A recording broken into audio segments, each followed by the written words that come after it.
Mbote na mutu nyonso akozwa occasion kolanda video oyo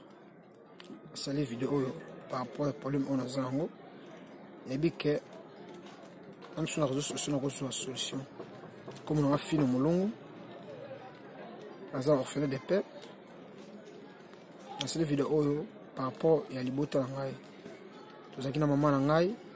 na ndeko na ngai mwasi ndeko na mobali totaki mboka Congo Kinshasa totaki mboka Turquie par rapport à mboka et Congo Kinshasa et par rapport à menace ba bandi totaki menacer na ba bandi alors menace na bangana et kozaki va violer les kinanga mwasi na mama na ngai et pour ça que toki mboka ya Congo Kinshasa totaki mboka Turquie tulongaki Congo le 13 février tokomaki mboka Turquie le 14 février alors totaki na izimi na mboka ba katsa poto ya Grèce tokondaki na menace sur yao et ba policier na Zamba alors etombaki le 7 mars na bongo ki na mama na ngai ndeko na ngai mwasi ndeko na ngai mobali to bongo na ki banda le 7 mars ti na moya lelo to kutana na susuti alors komba mama aboti ngai komona Ambrazine Mesa komba leki na ngai mwasi Patricia Mesa ba mobali komona Exosia Mesa asali video oyo po na bien susu nzela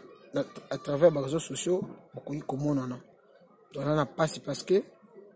la koufla de papa la koufla sous maman ils a bien été donc mon a signé aide bandeko ba la vidéo sous boyi ba kombo oyo quelque chose baza wapi omeka ko sunga ngai na posa mona maman botinga na bandeko nga basi na bande su komona bango zali maman botinga Ambrazine Mesa kombo na ye lekenga moi c'est Patricia Mesa a mobile Exosia Mesa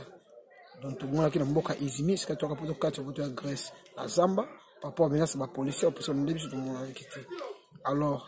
loki maman kuna na Zamba na mona kiti na mboka Turquie to mona ye a na mboka Grèce pe na moni eti et peut-être que maman na za pe mona sali vidéo oyo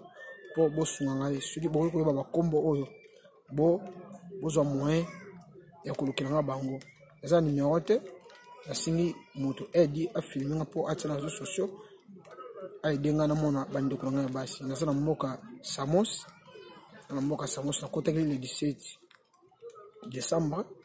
za awa na kasiki na kuta mwana na mboka awa na kuti bango te mwana zui mwana ko sala video oyo bo sunga ngai bandeko na ngai bo aidenga ngai za na passe ko bungisa papa bungisa su mama eza passe mingi simina za courant ke bakufa bina ba ke bazali donc na za troublé et bien c'est comme ça te pour on a évité mon asali vidéo on a répété sur ce combo on a Ambrazine Mesa les qui moi c'est Patricia Mesa et qui on bali je Mesa ngamo comme on a fino mulungu merci à vous de nous tout à occasion qu'on a vidéo sur beaucoup aider et dans malam merci à vous de nous